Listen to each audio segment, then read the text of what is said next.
Baik, ada pertanyaan kenapa sholat zuhur dan sholat asar itu disirkan? Sebetulnya sederhana jawaban ini, karena memang nabinya contohkan begitu. Kalau nabinya contohkan dijaharkan, ya kita jaharkan itu kan. Jadi karena nabinya mencontohkan disirkan, tidak dikeraskan suaranya. Ingat sir itu artinya sir. Dari kata asir, jamannya asrar. Asal katanya sebetulnya bukan pelan, asal katanya rahasia. Asal katanya. Rahasia itu kan nggak boleh sampai pada orang kan. Anda simpan, sekalipun Anda ungkapkan, orang lain jangan dengar. Ucapkan sesuai dengan bahasa diri Anda saja, supaya diri Anda yang dengar, orang lain tidak. Makanya diambil kalimat ini dalam bacaan salat zuhur dengan asar, dengan kalimat sir di sini, dengan makna pelan. Maksud pelan di sini, samping pun jangan sampai bisa dengar. Kita aja cukup yang bacakan. Jadi kalau antum bacakan salatnya sir tapi kedengaran orang, itu bukan sir namanya. Salat zuhur misalnya, mic-nya ada. Bismillahirrahmanirrahim. Alhamdulillahirabbil alamin. Ar-Rahmanir-Rahim. Sampai ke belakang kedengaran, itu bukan sir. Itu bukan sir, itu sudah jahar namanya. Di setiap kalimat yang terbaik itu jahar. Termasuk mohon maaf ya, ini pun masalah yang sering muncul nih. Teman-teman ada yang membacakan bismillah di sholat jahar, pengen bismillahnya disirkan. Kalau bismillah disirkan gak usah kedengaran sama jamaah.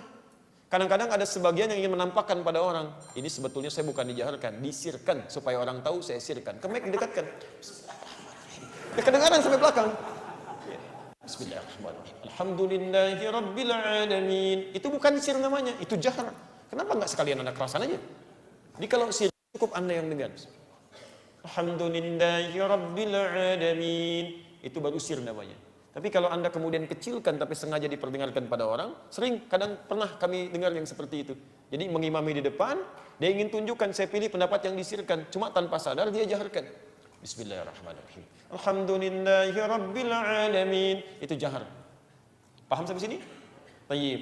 Tapi dari sisi hikmah itu ada pendekatan. Dari sisi hikmah. Kenapa zuhur dengan asar kemudian dijadikan sir, sedangkan maghrib, isya, kemudian subuh dijadikan dengan jahar?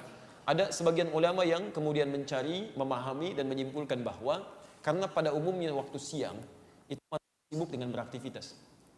Dalam hal keduniaan. Ada yang beraktivitas A, B, C, dan sebagainya. Anda bayangkan dalam suasana beraktivitas, gitu kan?